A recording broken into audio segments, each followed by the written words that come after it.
दोस्तों अब मार्केट में एक ऐसी कंपनी आ रही है जो कि दूसरे का जमीन लीज पर लेकर तीसरे आदमी को लीज पर लगाती है, यानी कि भाड़े पे लगाती है और प्रॉफिट रिवेन्यू जनरेट करती है। हाँ दोस्तों, हम बात कर रहे हैं वीवर्क इंडिया मैनेजमेंट कंपनी की, जो कि 3 अक्टूबर से 7 अक्टूबर के बीच ओपन रहेगा। तो दोस्तों इस आईपीओ का रिव्यू करेंगे। दोस्तों सबसे पहले इसके लेटेस्ट जेएमपी के बारे में बात करेंगे, उससे पहले आईपीओ डिटेल के बारे में देखेंगे, उसके बाद कंपनी की बिजनेस मॉडल और हिस्ट्री के बारे में बात करेंगे। उसके बाद इनके जैसे मार्केट में कितने लिस्टेड और कितने अनलिस्टेड कंपनी है, तो पीयर से कंपैरिजन कर देंगे। और ये जो मार्केट में अपना भाव यानी कि प्राइसमेंट लेकर आ रहे हैं, वो महंगे है ये सस्ते है। उसके बाद इसमें लास्ट बात करेंगे, इसमें अप्लाई करना है कि अप्लाई नहीं करना है। और ये जो आईपीओ से 3000 करोड़ आ रहे हैं वो कहाँ यूज होगा, कहीं ऑफर फॉर सेल तो नहीं है। तो हर बार की तरह जनता की जय बोलकर करते हैं वीडियो की शुरुआत। तो दोस्तों यदि इसके आईपीओ डिटेल के बारे में बात करें तो ये 3 अक्टूबर से 7 अक्टूबर के बीच ओपन रहेगा। 8 को इसका अलॉटमेंट और 10 को इसका लिस्टिंग है।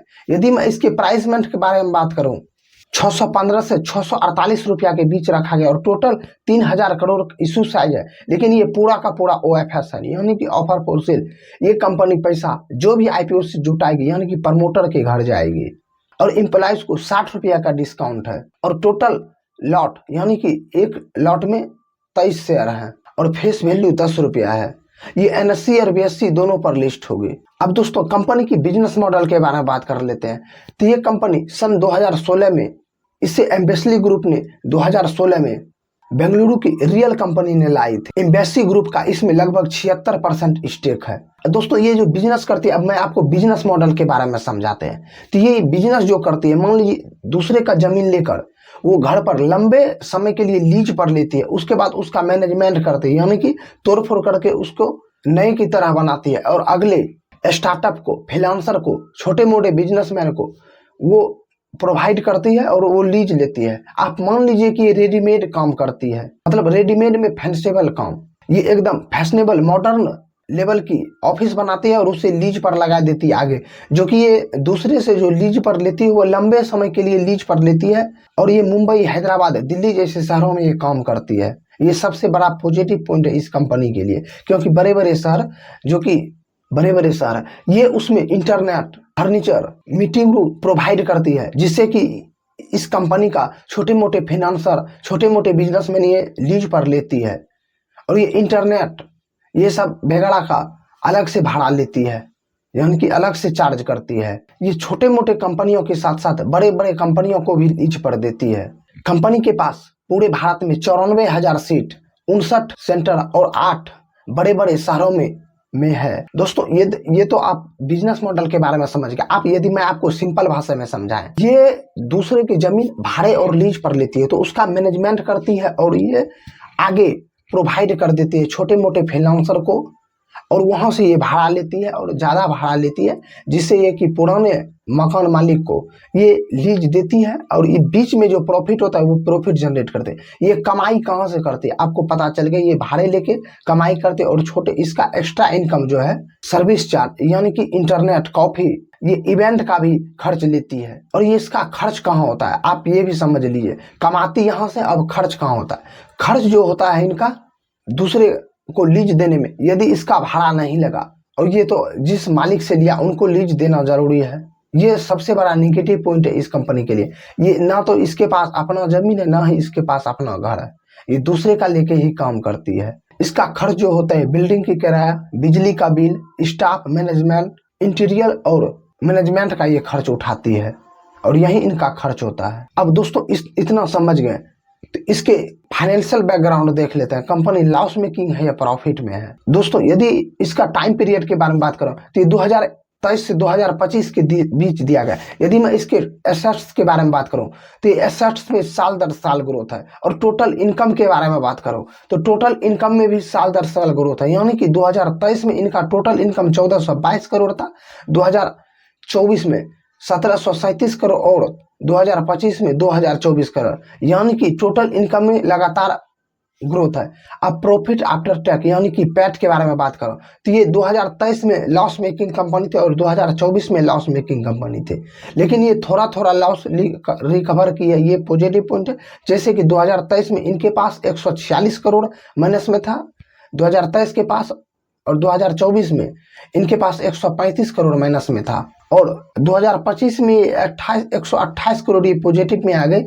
ये सबसे बड़ा पॉजिटिव पॉइंट है। यदि मैं इसके EBITDA के बारे में बात करूं तो EBITDA में भी साल दर साल ग्रोथ है। ये 2023 में 795 करोड़ था, 2024 में 1043 करोड़ और 2025 में 1235 करोड़। और इनके पास टोटल कैश जो उपलब्ध है अभी तक में इनके पास 65 करोड़ कैश उपलब्ध है और टोटल बोर्डिंग 310 करोड़ है। दोस्तों ये लॉस मेकिंग कंपनी है, यानी कि आप देख सकते हैं, लेकिन ये 2025 के अंदर प्रॉफिट में आ गई, ये सबसे बड़ा पॉजिटिव पॉइंट है। और इन पर डेप्ट यानी कि 310 करोड़ का ये सबसे बड़ा नेगेटिव पॉइंट है। दोस्तों इसका फाइनेंशियल बैकग्राउंड आप देख लिए, तो अब इसमें ROE ROC जो दिया गया, ROE ROC नहीं दिया गया, तो RONW की बात करें तो ये 63.80 का, EBITDA मार्जिन लगभग 63 का और प्राइस टू बुक वैल्यू 41.62 का। अब दोस्तों इसके पीयर कंपैरिजन के बारे में बात करते हैं। वीवर्क इंडिया मैनेजमेंट का यदि मैं PE रेशियो के बारे में बात करूं तो इसका PE रेशियो 63 का है।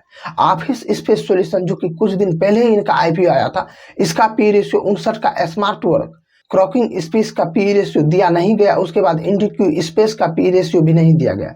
दोस्तों कि इस सेक्टर में जो भी कंपनी लगभग वो लॉस मेकिंग कंपनी है और इसका प्राइसमेंट भी महंगा आ रहा है PE रेशियो के ही हिसाब से। यदि मैं ऑफिस स्पेस सॉल्यूशन से कंपेरिजन करूं तो उससे भी ये महंगे भाव पर अपना IPO लेकर आ रही है। तो अब दोस्तों फाइनल बात करते हैं, इस IPO में अप्लाई करना है कि अप्लाई नहीं करना। यदि आप रिटेल कैटेगरी में अप्लाई करना चाहते हैं तो आपको एक लॉट के लिए यानी कि 23 शेयर के लिए 14,904 रुपये इन्वेस्ट करने पड़ेंगे और 13 लॉट यानी कि मैक्सिमम रिटेल कैटेगरी में अप्लाई करने के लिए, जिसमें कि 299 शेयर आपको अलॉट होंगे और 1,93,752 रुपये इन्वेस्ट करने पड़ेंगे मैक्सिमम रिटेल कैटेगरी में अप्लाई करने के लिए।